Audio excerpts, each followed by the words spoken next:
Good day and welcome to your Saturday wrap-up show where we wrap up the latest, of course, results and a lot of stuff. I'm your host, Jesse Jackson Kauraitha, and I'll be accompanying you for the next 30 minutes or so, unpacking the latest, of course, in terms of the world in and beyond Namibian borders. And now for the latest on the hit list.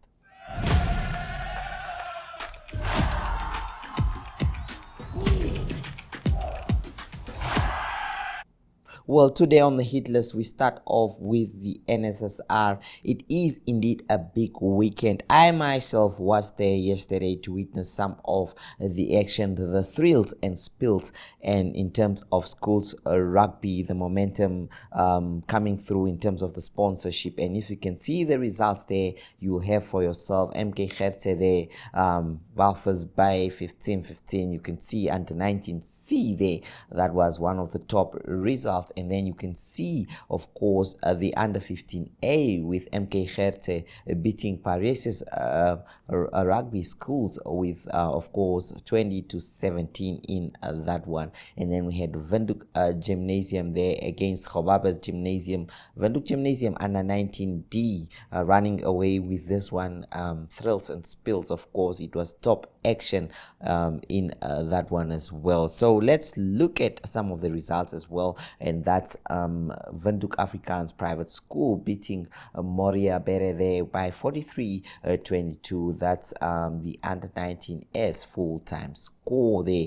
And of course, now let's just enjoy some of the snippets. Of course, the NSH team and the whole broadcasting team are still there trying to juggle around and broadcasting this event, of course, as it is one of the biggest events of schools rugby in the country. I wouldn't say one of the biggest, it probably is the biggest schools rugby event in the country. So let's enjoy some of the highlights as well as snippets in terms of interviews, preparations and all.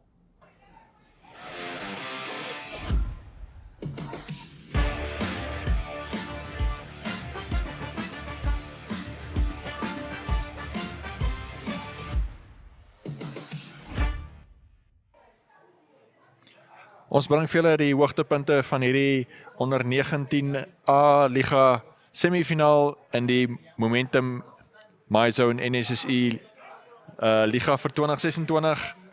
Samsung Windhoek Hoërskool teen Inspires Proet Akademie van Swakopmund, die besoekers. WAS wat so 'n bietjie ongelukkig was hierdie seisoen, een wedstryd met 1 punt verloor het teen WAP en toe ook nie 'n losing bonus point gekry het en toe hulle teen Roots Gymnasium verloor het. Hierso binne die eerste 5 minute Damian Klein, goeie breekslag van hom, skep 'n bietjie chaos daar in die verdediging van Proet en 'n 3 in die hoekie afgerond deur hulle linkervleuel Ezekiel Shimmy. Eerste skop daar van die kantlyn af van die loskakel Makryn van Wyk, die was links verby. En 5-0 waarmee WAS in daai stadium voorgeloop het. Makryn van Wyk en Damian Klein, die skakelpaar, een van die 5 spelers van WAS wat teruggekom het van Uganda af, maar nie Namibia onder 20 toe laas naweek. Makryn van Wyk, altyd maak hy 'n verskil, skep daar die spasie vir die heel agter Kakukuda Chiki, wat daar genoeg spasie het om in die linkerkantste hoekie te gaan oorduik vir WAS se tweede 3, en is Makryn van Wyk met sy tweede skop van die kantlyn af. Daar Irene stuur hy secuur tussen die pale deur, mooi skoot daar so goed beoordeel, en die telling wat dan aangroei, 12 punte teenoor 0, dit was 'n geel kaart wat ons daar sien gewys word, Kirsten Kloete wat 'n geel kaart gekry het in die eerste helfte vir WAS. Makryn van Wyk hierso met 'n binne aangee vir 'n sterk loopie deur sy agste man en kaptein Isaiah Kadondowi. Hy word gekeer net voor die doellyn en ongelukkig hou hy daai bal vas en gestraf. Makryn van Wyk wat die bal hierso versprei vir Isaiah Kadondowi. Ook Kadondowi wat die bal in die hande gekry het, en dan 'n 3 hierso vir Lee J. Armstrong, besige nommer 7 flank, wat daar in posisie is om te gaan afrond vir die derde 3 vir Windhoek Hoërskool, om die telling dan 17-0 te maak. met 'n maklike doelskop vir Makryn van Wyk voor die pale, maak geen foutie. Telling wat dan aangroei 19 punte teenoor 0 en dit was dan die rustyd telling gewees. 19 punte teenoor 0. En dan hierso Makryn van Wyk. Ja, hierso net weer daai 3 wat ons nou net gesien het. Andrie Swartboy met die laaste aangee wat hy dan gegee het vir die flank Lee J Armstrong se 3. Ja, 19 punte teenoor 0 waarmee VIS dan rustyd voorgeloop het. En dan hierso in die tweede helfte het inskop van die doellyn af maklik Lutando van Wyk wat daar vir Xavier Bampton gee en hy hardloop kringe om die verdediging van Pro-Ed Akademie om die telling nog verder van hulle weg te vat. 24 punte teenoor 0 in daai stadium. Makryn van Wyk se doelskop, die het nie die goal getref nie, regs so bygeseil, maar 24-0 die telling in daai stadium vroeg in die tweede helfte van hierdie semifinaal. Makryn van Wyk ook met 'n strafskop binne trefafstand na 45 minute en met die regtervoet kom hy en stuur die bal skop die bal teen die paal vas en kans vir Pro-Ed om nie so 'n teenaanval te loods. Gevaarlike loop hier so deur die middelveld. Ryk Dievenage wat dan met 'n hoogvat daar grond toe gebring is deur Isaiah Kadondowi. Gelukkig gewees om daar so nie met 'n kaart gestraf te word nie. En hierso is dit dan die voorspelers, die hakker Zayden Skreder wat 'n welverdiende eerste 3 gaan druk vir Pro-Ed wat ook al 'n rol gespeel het om met 'n opwindende wedstryd te maak. En hulle nommer 11 vleuel wat daar tussen die pale deurskop, die was Donald Vries gewees. VIS wat die krane ook hierso in die tweede helfte 'n bietjie oopgedraai het met 'n opwindende beweging hierso vir die linkervleuel, sy tweede 3, Ezekiel Shimmy wat daar gaan afrond. 'n Loopie na die hoekvlag toe. Opwindende oomblik daarso in die tweede helfte van hierdie wedstryd en Makryn van Wyk met sy doelskop pale toe. Ongelukkig het daai ene net na die linkerkant toe weggekrul van die pale af. Ja, 29-7, soos ons sien 'n rooi kaart vir VIS. Dit was die Stit Kirsten Kloete wat so na 48 minute se spel sy tweede geel kaart gekry het wat dan 'n rooi beteken het vir hom. En hierso weer 'n strafskop waarmee Makryn van Wyk dan geslaag het om die telling 32-7 te maak vir Windhoek Hoërskool se Kudubulle wat dan die gunstelinge was in hierdie wedstryd. Ries Dievenage stuur sy broer Ryk Dievenage daar deur daai gaping en genoeg spasie om vir Gil Bandro Gorasep te klop, die laaste verdediger wat hom nou nie kon weghou daar van die doellyn af nie. En 'n welverdiende tweede 3 vir Pro-Ed Akademie. Donald Vries, die vleuel met sy skoppale toe wat suiwer tussen die pale deur was. 32-14 waar die telling dan in daai stadium. En dan Pro-Ed wat hierso op die verdediging was en Ryk Dievenage wat daai bal net losgeruk het daar van die laaste op die doellyn waar VIS op die aanval was. Skeieregter Dani Koen tevrede dat daai 3 nie gedruk was nie. VIS het ook nog 'n geel kaart gekry het laat, daarso deur JP Brenkpan, een van die plaatsvervangers. Windhoek Hoërskool dan deur na die onder 19A finaal toe. Hulle sal dan speel teen die wenner van El Nathan en Tsumeb Gimnasium. Aanstaande naweek, hulle is dan deur na die finaal toe.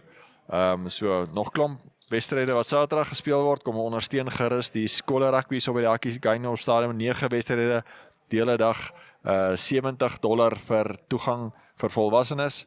Ja, so ons kollega Brian Munangu, hy het dan onderhoude gevoer met die twee kapteins. Ons sluit gou dan by hom aan. Ons het reg gemaak vir die game, maar ons was nie mentally reg nie. Maar ons was reg. Maar ja, dit was 'n tawwe match geweest. Ek wens ons kon beter doen. Okay. Waar voel je het de game weg van jullie afgehardlopen? Van jullie definitief baie goed begin in het begin zo. Ja, waar voel je kon jullie een beetje beter gaan doen het? Ja, kyk, ek is baie trots op die ouens. Hulle het hard gewys, maar hulle het hulle koppe begin sak. Hulle het nie aangehou nie. Ons so ding wat ons sê, DFQ, dit beteken don't flip and quit. Maar hulle het so 'n bietjie begin quit en dis waar ons dan wel begin afbreek het. Andersins het ons die scorebord gelevel het. Oké. Maar all in all een goede game voor jullie en back to the drawing board zo sterkte met alles wat voor jullie komt. Dis reg, baie dankie. Ons kyk hoe gaan dit volgende jaar. Oké, ons wacht om te horen van de kapitein van Windhoek High School, Kavon Dovi. Een goede score voor jullie. Een comfortable win. Zo ons wacht nu om van de kapitein af te horen. Kijk, een taffe wedstrijd geweest. Maar een goede wedstrijd geweest. Lekker gejold. De amper traag gekregen voor jezelf aan het einde van de game. Zo vertel me, hoe was de game vandaag? Ja, die game was awesome man. Ek wil net eers sê dankie, alle dank aan God. Hy het gemaak dat die laat ons hierdie game wen. So die game was lekker man, die boys ons het hard gewerk. Ongelukkig kan ons nie Superliga speel nie. Ons hart is daar by die Superliga, maar ons speel nou A-liga so. Ons gaan 'n goeie kompetisie gee in die A-liga. Ons is finals toe. Hoe trots is je op je boys? I mean, allemaal van jullie het opgedaagd, maar zoals je zei, is die Superliga zoals jullie definitief wou heen. Niet zoals dit in jullie zijn DNA is, maar I mean, jullie kan hem winnen en dan focussen op volgende jaar weer. Ja, nee, ek is trots op my boys man. Ek wil net sê, joh. Die jaar was net die jaar was aan 'n jaar vir ons. Ons baie ouens wat onder 20 toe gegaan het en teruggekom het, maar ons bly nog steeds op die fight. Ons steun nog steeds hier so en ons hou ons hou dit hoog. Ons hou dit hoog. Altijd, maar congrats met die win. Baie dankie. Oké, daar horen we van Kavon Dovi af, kapitein van Windhoek High School. Zijn eerste span, hulle is deur voor de finals voor die A-liga. Maar morgen het ons die Superliga se semifinals wat die gaan gebeuren. Ons het 4 spannen in actie. Die groot span, ik focus nog op groot spannen, jullie kennen ons. Ons het groot games morgen. So kom keer samen met ons. Hier zo bij Hagingom Stadion. A lot of rugby is going to be played here, but that's all the time that we do have for you on today's program. We'll see you guys tomorrow early at 6 o'clock in the morning. So please do join us and come have fun and come enjoy some rugby.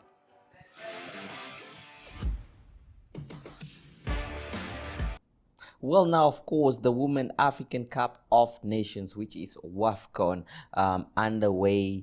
It has been an incredible tournament so far, and you can look at the results yourself on the screen there. Of course, it started with Ivory Coast there, Algeria beating Ivory Coast, and then Morocco beating South Africa, while Cameroon beat Nigeria by a solid goal to 0.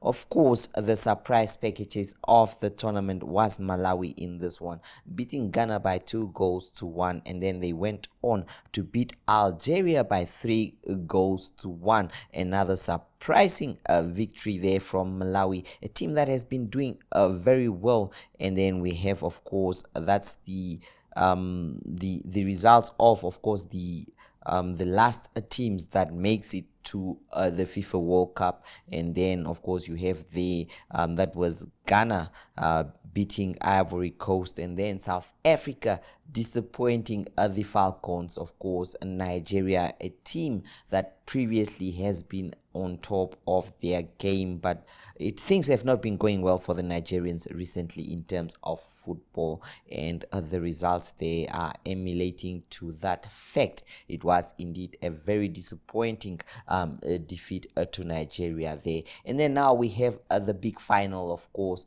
which will be Cameroon and Malawi. Of course, that's a big one that you have there, as well as Algeria and Morocco playing for the third place playoffs there as well today, which is going to be another game starting now at 7 o'clock p.m. Namibian time. Of course, it's going to be a very epic one. Now we'll cross over to the marketplace and we return with more news after this.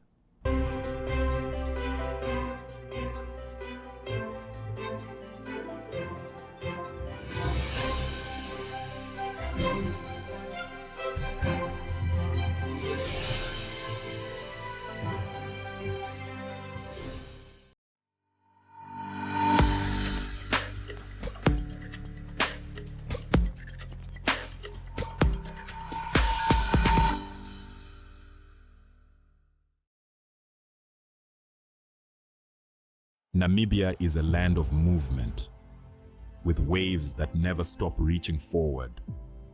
Here, adventure is not something we search for. It is something we are born into. In every corner of this country, creativity rises, from artists, from athletes, from dreamers. And when the world comes to explore Namibia, they discover something extraordinary. Because when sport moves people, creativity moves ideas, and tourism moves the world toward us. Something powerful happens. A platform where movement meets imagination, where industries connect, where opportunity grows, where Namibia's next chapter begins. Welcome to the Creative Sport Tourism Expo. Exhibit, partner, experience.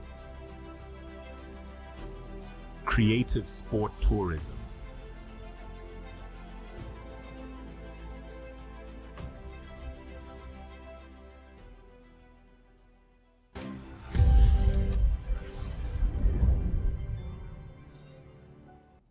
All right, now we have to laugh and leave you, of course. We bring back the voice of a gentleman that has been in the game for a while, a gentleman that speaks the truth, a gentleman that speaks from the heart in terms of Namibian football. Teams have gone, teams came, and the big teams have been relegated. Some are now dust to dust and ashes to ashes, gone from the first divisions down to the second divisions, and probably on their way to street football, of course.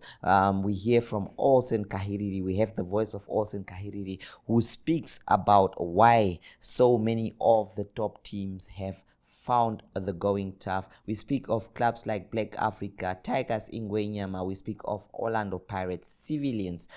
These were one of the big teams in terms of Namibian football, but they are nowhere to be seen. So let's hear from Kahiriri. For me, Jesse Jackson Kauraitha, have a safe night and enjoy the rest of it. That's how these teams were created. They were created as community teams. And what I can probably tell you as a background is just when you look at the village teams, Balago Ketherahi, I have a Ketherahi team, and we are probably playing tournaments in Okonjatu, sometimes bringing those competitions, come partake in Windhoek and all those things. But because it's a community team from that village, the people at the village would always support it. Whoever runs it, they don't care, as long as it's aligned with that community. Now, fast forward, what we have now, and this started when the Premier League was dying, when the NFA played a very important role to kill the Namibian Premier League, the NFA. We came to learn division within the clubs. So the clubs were divided. And these divisions boiled up to the formations of the new Premiership, which we are now taking part in. And the strongest allies is those who took over the NFA over these years. Now, the strongest allies were also the strongest allies who were in control of these clubs, because the clubs were compelled to join the new Premiership. And those that were in charge were lured to support this, not knowing that those who were strong in those clubs were shutting others out. And mostly those people who were shut out is the people who have the brains and the aroma to keep these clubs going all these years. They were actually the funders of these clubs.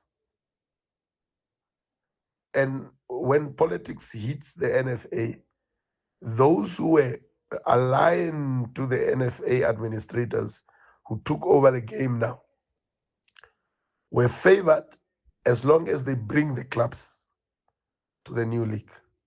So those who were shut out, like in the Black Africa, they were divided, and some took over the club.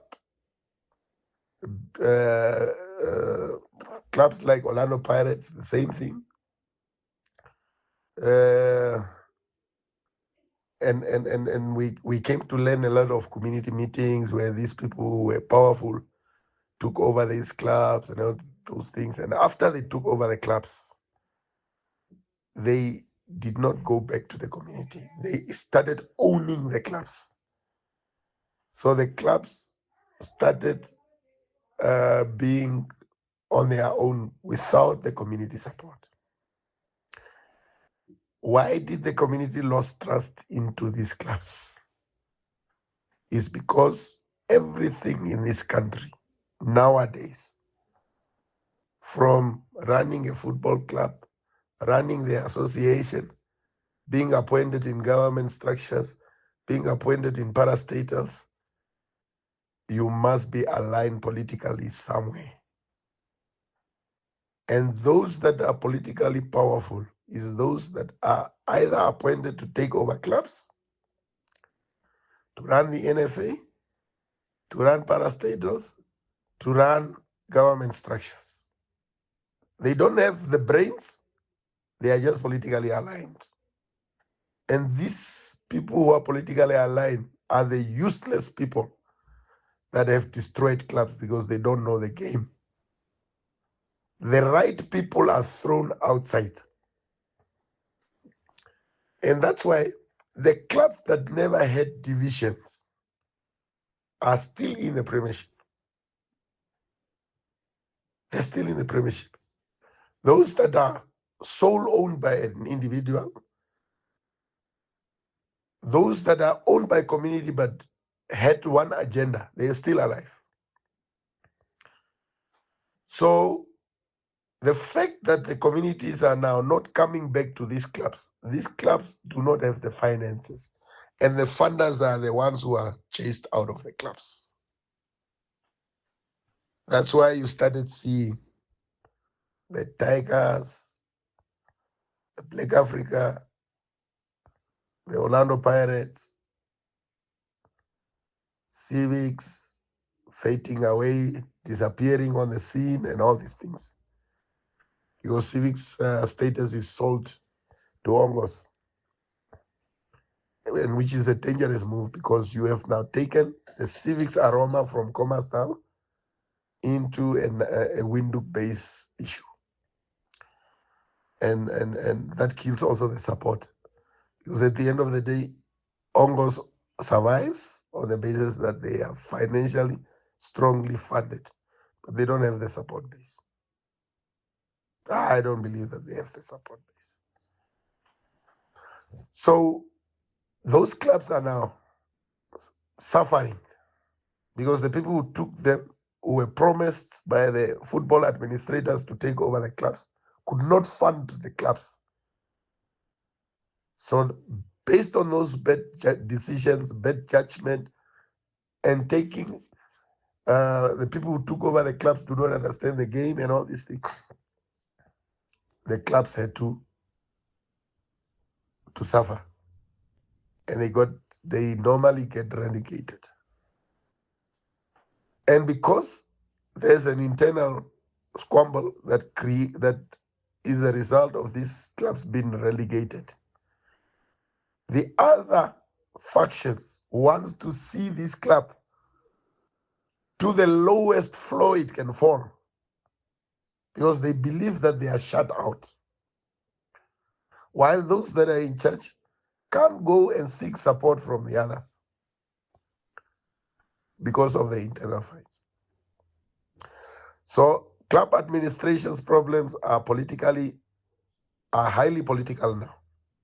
If you align politically with someone, and when I speak about politics, the real politics, these political parties that are there, The real politics has taken over football. And if I tell you real politics, you would know who's the culprit, which party is that. And I don't want to mention names. They have captured football politically to an extent that they decide politically who must be the administrators, the coaches, and everything of football in this country. Who must be in charge of clubs? This is very painful. Now, me or people who are coming from the community do not sometimes want to align with certain losers, certain political creatures. So at the end of the day, the community runs away from these clubs. Hence, we are seeing that suffering. Let me give you another example why these clubs are suffering. Sorry, I have a bit of a flu. You are experiencing clubs from the far north coming to take part in the league.